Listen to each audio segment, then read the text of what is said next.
JPR partners with the SOPBS televised program, Us As We Are, to bring you an audio version, a monthly exploration of people and events in our region.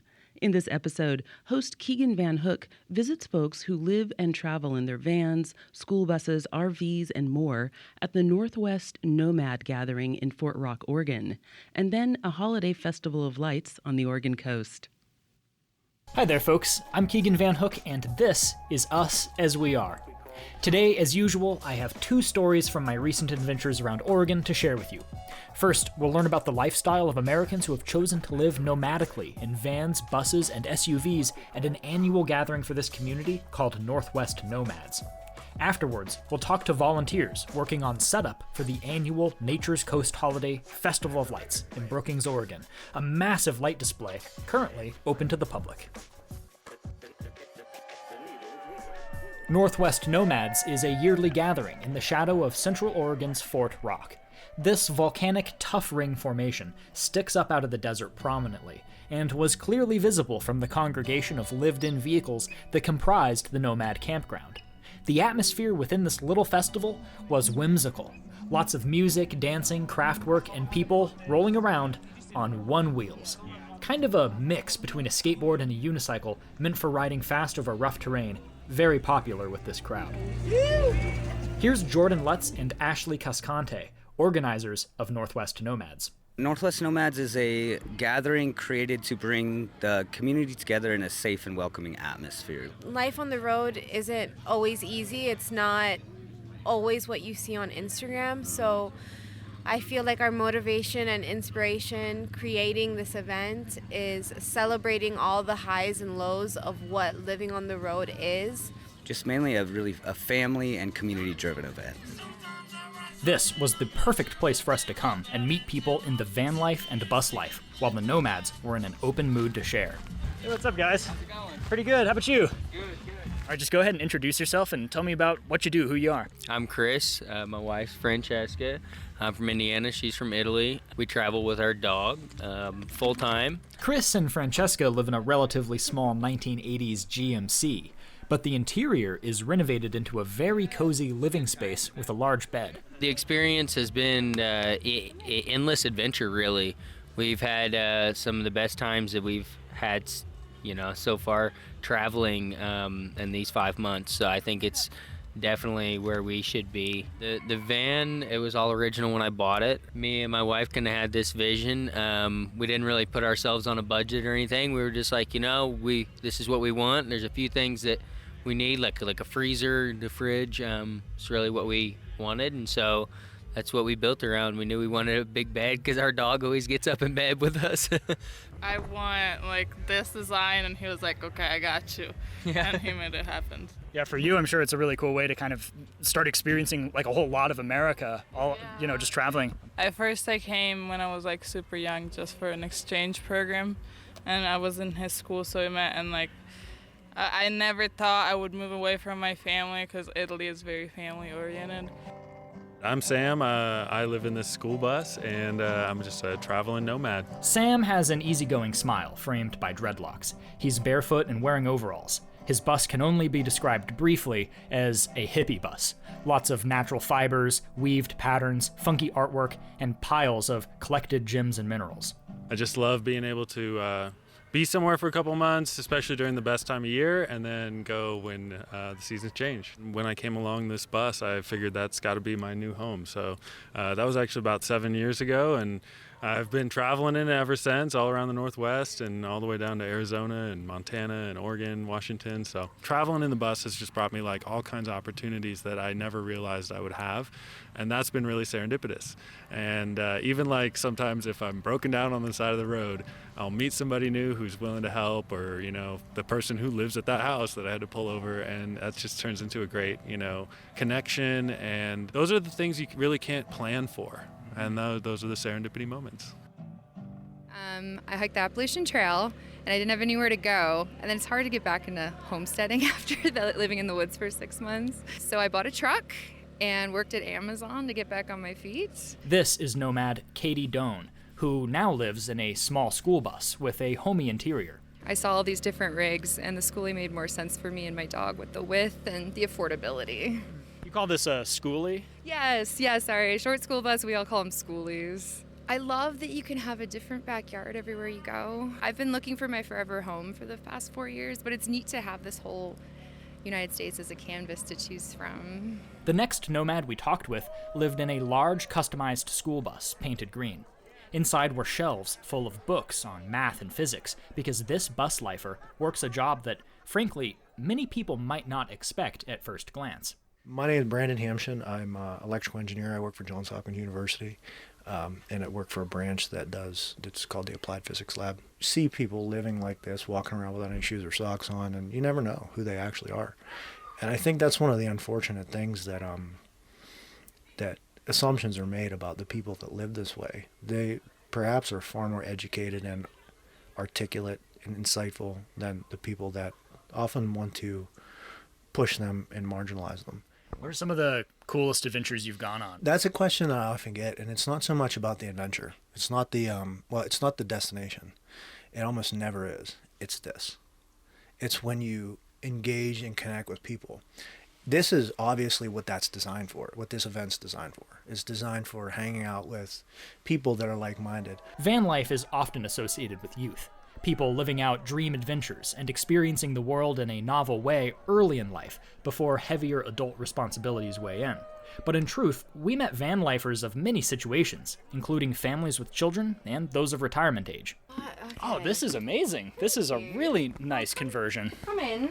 Sorry, Eliza's toys will be various places. Here's Kate and Aaron Massey, who are raising their 2-year-old daughter Eliza in a large and very nicely renovated bus. Children only need very few things. They don't need a lot of space. No.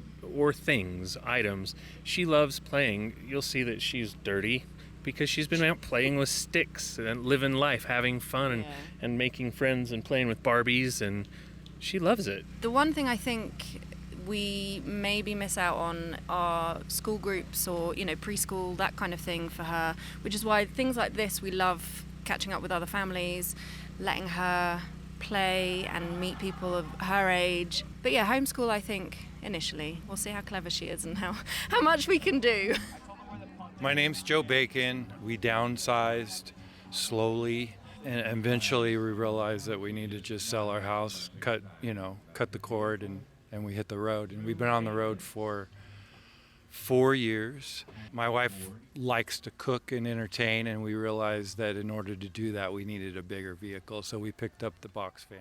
Joe Bacon's van was the most customized rig out of all the people we talked to at Northwest Nomads. The back was completely converted into a fold-out porch with trimmed windows, just like on a house. On the roof were vertically mounted solar panels and a fold-up gazebo area, making this almost like a 2-story setup when parked and fully deployed. It's actually fuller than it probably would be if we were done building it, so in a little bit more cramped, but it's livable. We tried it out in various forms. We would do excursions. We went up the coast all the way to Canada and back, and we're like, it would be really nice if we could just keep going. Here's Sam again with the final word. I think that the van life is definitely a way of the future. I mean, people definitely got to be mobile, got to be able to travel and have that freedom, but also be able to be ready to, escape the elements and not have to worry about their home being lost to like a fire or natural disaster. Modern-day alternative lifestyles are fascinating to learn about, as more and more people find themselves turning to these concepts to adapt to a changing world. There's much more to learn about nomads in my full episode about this event, which you can watch now at sopbs.org/usasweare. The episode is Northwest Nomads. For now, I'll turn our focus to a very seasonally appropriate story out on the Oregon coast.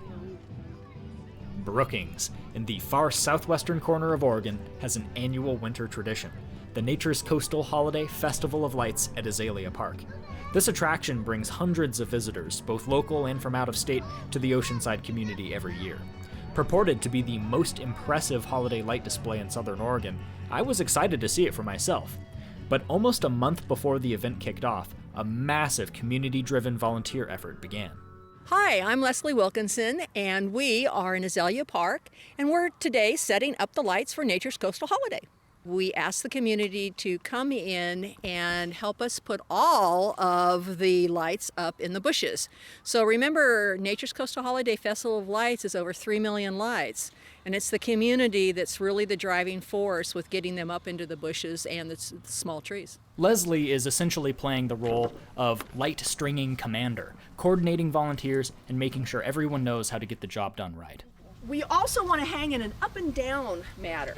No around, no trunks, okay? And when you bring power, you want to make sure the cords are on the ground because you know those little pesky deer.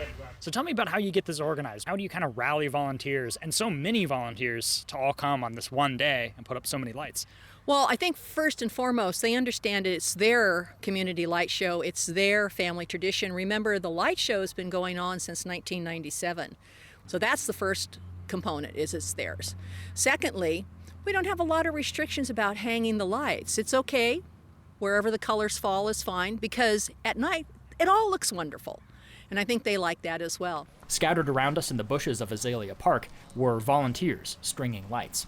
Now I see you've got this big pole. Is that so that you can get the lights way up high? Yes. Yeah, we want them all the way to the top. That is a lot of lights. We come 3 times a week. Once the lights are set up, you come here 3 times a week? Yep, we do. It's beautiful. We just sit and listen to the music and enjoy the beauty of it. This is Debbie Salzman with fellow volunteer Don Bemis, who were working together to string a strand of lights around a large bush. Have you done the volunteering side of this before? This will be our 3rd time. We were waiting for this, so we enjoy doing it. And it's very gratifying, the turnout that we always get for the public. My name's Timothy Connolly. This is my wife, Lori Connolly. We were elected co-presidents of the Curry County Cruisers, but in my opinion, you can't have 2 presidents, so I let her run the show. I'm the assistant to the president. How's that? For this interview, Timothy and Lori are posing proudly in front of their classic El Camino. Curry County Cruisers is a local group of individuals that appreciate classic cars, classic motorcycles, trucks, etc. We have a rather large car show Memorial Day weekend, and the money collected for the car show is then donated to groups in the community. So what brings you here to Azalea Park on this beautiful fall morning? Well, first of all, to see you all and hopefully get my rig here in a picture, but more importantly, we support the light show here at the park. The park ends up being so pretty during Christmas season. It's a wonderful, wonderful organization. Hi, I'm Crystal. Hi, I'm Lucy. What brings you guys to Azalea Park today? Well, we're stringing lights like we do every year. We've been doing it since Lucy was 5. It's really cool, but it's a lot better at night because it just really pops.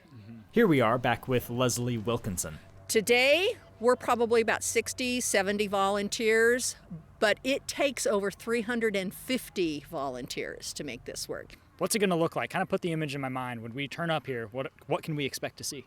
You're going to be gobsmacked. Just gobsmacked. It's just amazing when it fires up. And there will be people everywhere enjoying it. And you're going to hear oohs and ahs and giggles, and there's music. Up at the gazebo, if you go up there, you can overlook the whole thing.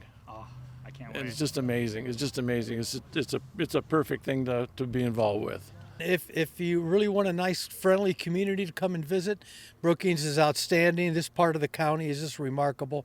And again, if you have not seen the Christmas lights, it's worth a trip over here. Come and enjoy it.